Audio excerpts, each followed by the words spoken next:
안녕하세요 여러분, 이슈로 먹고 사는 마산노구리입니다. 오늘은 대한민국의 젊은 정치인 시리즈 첫 번째 인물인 이준석입니다.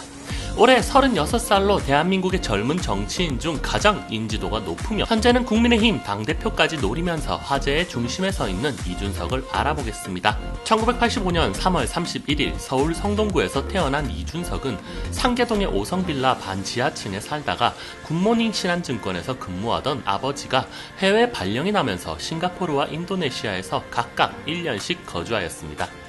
여담으로 이준석은 광주 이시로 이수성 전 국무총리와 가까운 친척벌이며 이종배 정책위원장과 같은 학년입니다. 아버지의 해외 발령 전 상계동의 옹곡초등학교에 다니다 다시 한국으로 돌아와서는 상계동이 아닌 목동에서 정착하여 월촌중을 다녔는데, 이것은 아버지의 통금 문제로 인해 잠시 목동에 거주하면서 다녔고 중학교 졸업 후에는 다시 상계동으로 돌아갔습니다. 공부를 잘했던 이준석은 서울과학고등학교 13기로 입학하여 학생회장을 역임하지만 조기 졸업과 함께 카이스트 수리과학과에 약 2달을 다니다 중퇴를 하게 되는데, 과학고를 2년만 다니고 카이스트로 진학해서 자퇴를 하면 타 대학에 갈 수 있는 자격이 갖추어지기 때문에 이 부분을 노린 것으로 뒷말이 많긴 하지만, 사실 과학고를 다니는 학생들의 80%가 3학년을 마치지 않고 조기 졸업 후에 대학으로 넘어가고 있는 부분이라 꼬집어서 무엇이라 말하긴 어렵습니다. 카이스트 중퇴 후 이준석은 국비 유학생으로 하버드 대학으로 유학을 가게 되고 경제학과와 컴퓨터과학을 복수로 전공하며 학사학위를 취득합니다. 본인 스스로도 하버드 부심이 상당하다고 알려져 있을 만큼 하버드 출신 정치인으로 유명한데, 아버지가 금융인이었다 하더라도 금수저가 아닌 은수저 수준이었기 때문에 방학만 되면 여행을 다니는 여타 동기들과 달리 본인의 생활비를 벌기 위해 컴퓨터 수리 알바를 했다고 합니다. 또한 2004년 여름방학 때는 초선 의원이었던 유승민 한나라당 의원실에서 인턴을 하게 되는데, 참고로 이준석의 아버지 이수월과 유승민 의원은 친구 사이로 추천을 통해 들어간 것으로 보이는데, 이 부분에 말이 많은 것이 정말 가난했다면, 알바를 했어야 한다면 방학 기간 동안 열심히 하버드 인근에서 일자리를 구해서 용돈을 벌어야지 수백만원의 왕복 비행기 티켓 값을 부담하면서까지 귀국해서 낮은 시급의 국회의원실 인턴 생활을 하는 것은 다소 말의 앞뒤가 맞지 않습니다. 이후 하버드를 졸업하면서 이준석은 서울대 경제학과 출신의 사장이 있는 이노티브라는 회사의 산업기능요원으로 병역의 의무를 마치게 됩니다. 이후 2011년 12월 박근혜 전 대통령에 의해 발탁되어 새누리당 비상대책위원회 의원으로 활동하면서 손수조와 함께 박근혜 키즈라는 명칭으로 이름을 알리게 되는데, 보수의 중심인 새누리당에서 그것도 2011년 12월 당시 26살이라는 파격적으로 어린 나이에 중앙당 지책으로 입성하였기에 2020년 더불어민주당 박성민 대변인이 등장하기 전까지는 역대 최연소 정치인으로 기록되었습니다. 참고로 젊은 정치인으로 불리우기에 정치에 큰 관심이 없는 사람들에게는 이준석이 국회의원을 했나보다 라고 하겠지만, 당시 비례 8, 9번으로 제안받기도 했고 지역구 후보로도 출마하려 했으나 2015년 청와대 문건 유출 사건으로 인해 최종적으로는 정치활동 휴식기에 들어가면서 방송에서 보수 캐릭터로 활동하면서 국회의원은 아닌 그냥 보수 중앙당인 국민의힘 내에서 보직을 하나 가지고 있을 뿐입니다.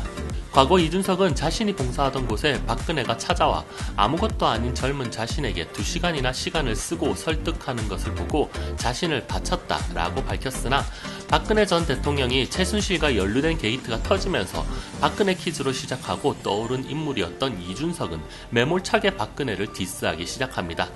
박근혜 대통령 탄핵 추진에도 앞장섰으며 TV조선의 강적들의 출연에서는 박근혜 전 대통령이 대표적인 회색 분자라고 언급하면서 각종 TV 자담에서 이전까지 자신의 꼬리표로 달려있던 친박 박근혜 키즈라는 이름표를 떼기 위해 적나라한 발언들로 과감하게 박근혜와의 연결고리를 끊어냅니다.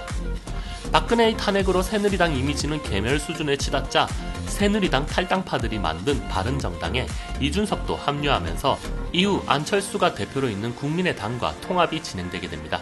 그러나 딱히 새누리당 인사들이 마음에 들지 않았던 안철수 대표로 인해 시끄러운 내부 싸움에 휘말리면서 시간을 보내게 되고 2020년 1월 3일 바른미래당을 탈당하면서 새로운 보수당에 합류하게 됩니다.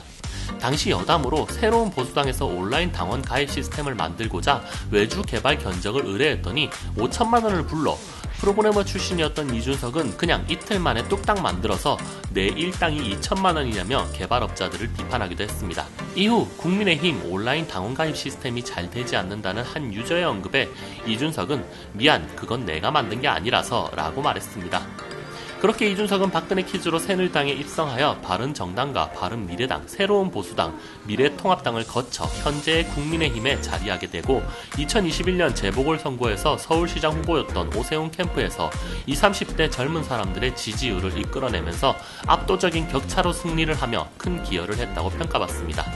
단순히 하버드 출신의 똑똑하기만 한 캐릭터가 아니며 정치인으로서 가져야 할 필수 덕목으로 손꼽히는 토론 실력이 매우 뛰어납니다. 때문에 최근 가장 화제가 되고 있는 남녀 갈등 및 페미니즘에 관한 문제에서도 서슴없이 발언을 하면서 화제를 낳고 있지만 이미 하버드 유학 당시 페미니즘이나 정체성 정치, 정치적 올바름에 대한 이슈를 국내에서 논란이 되기도 전에 미리 접하게 되면서 이러한 경험을 바탕으로 본인의 입장을 명확하게 정리하면서 논리를 갖추어 대다수의 페미니스트 정치인 및 인물들과의 토론에서 결코 뒤지지 않는 강성 발언으로 독보적인 승리를 이끌어내는 모습을 자주 보입니다. 무엇보다 표심이 중요한 정치인이다 보니 여타 정치인들은 페미니즘과 관련한 이슈에 언급을 피하거나 애매모호한 입장을 표현하지만 이준석의 경우 강력하게 페미니즘을 비판하고 있으나 현재까지 결과적으로는 이준석의 인지도 상승과 이미지를 높이는 데 큰 역할을 한 것으로 평가받고 있습니다. 다만 대부분의 토론에서 논리는 완벽하나 태도가 아쉽다라는 평가를 받지만 상대적으로 나이가 어린 편에 속하는 인물이다 보니 받게 되는 의견으로 보입니다. 하버드 출신의 20대 중반의 젊은 사람을 보수 중앙당 비대위원으로 영입한다는 것 자체가 당시에 엄청나게 파격적인 인사였으며 무엇보다 박근혜는 자신이 가지고 있는 최애템인 수첩 속에 있는 사람들만 기용한다고 알려져 있어 일면식도 없는 이준석을 박근혜가 직접 영입했다는 것 자체가 많은 사람들에게 놀라움을 안겨주기에 충분했습니다. 그러나 추후 알려진 정황으로는 박근혜의 비서실장이었던 유승민 의원과 이준석의 아버지는 경북고 서울대 동문으로 친구 사이로 알려졌으며 이로 인해 인맥 정치로 입성한 것이라는 의견에 이준석은 단호하게 유승민 의원과 사무실 인턴 전까지만 해도 사석에서 유승민 의원을 만난 적이 없다라고 했으나 유승민 의원의 딸 유담과 어린 시절부터 알고 지내왔던 것이 자연스럽게 밝혀지며 인맥 정치에 대한 의혹의 신빙성이 더해져 논란이 되었습니다. 현재 이준석은 국민의힘 당대표 후보에 출마한 상태로 현재 36%의 지지율을 보이며 나경원, 주호영 후보를 압도적으로 따돌리고 있는 상황입니다. 박근혜 퀴즈로 20대의 나이에 화려하게 정치권에 입문하여 여러 인사들과 인맥을 쌓고 방송에서도 얼굴을 비추며 높은 인지도를 쌓아올린 이준석이 30대의 나이로 보수 중앙당 대표에 자리하게 될 경우 향후 어디까지 어떤 모습으로 정치권에서 활약을 보일지 지켜보겠습니다. 다음 편은 예고한 대로 젊은 대한민국 젊은 정치인 2부 정의당의 류호정 국회의원의 인물 이야기를 준비하겠습니다. 구독과 좋아요 부탁드리겠습니다.